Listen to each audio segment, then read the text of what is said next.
នេះជា Portable SSD ថ្មីរបស់ Trendscan Model ESD 410C ទំហំមួយទេនៅក្នុងដៃខ្ញុំបាទរូបរាងតូចមែនតែមិនធម្មតានោះទេទម្ងន់ត្រឹមតែ65ក្រាមអាចធ្វើជាបន្តោងសោក៏បានប្រភេទ SSD ថ្មីមួយនេះគឺធន់នឹងការធ្លាក់កម្ពស់ចាប់ពី3ម៉ែត្រចុះក្រោមហើយការពារជំរាបទឹកជាមួយនឹង IPX5 Waterproof Protector ដែលប្រភេទ Portable SSD ថ្មីរបស់ Trendscan មួយនេះមកជាមួយនឹង Portable SSD ចំនួន1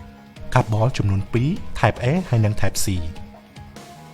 ហើយចំពោះការ transfer file ជាមួយរុន USB Type C វាមានលក្ខណៈលឿនគួរឲ្យកត់សម្គាល់ speed រហូតដល់20 Gigabit per second រីឯល្បឿន read និងល្បឿន write រហូតដល់2000 Megabit per second និយាយទៅល្បឿននៃការ transfer file គឺលឿនជាងប្រភេទ hard disk drive ផ្សេងៗឬក៏ចំនួនមុននឹងមានការធានាជូនរយៈពេល5ឆ្នាំហើយអាចរកទិញបាននៅក្នុង app iElectronic ឬក៏ចង់បាន storage ធំជាងនេះអាចតាក់ទងមកក្រុមហ៊ុន iElectronic ដែលមានអាសយដ្ឋាននិងលេខទូរស័ព្ទដូចខាងក្រោមជួបគ្នាវីដេអូក្រោយ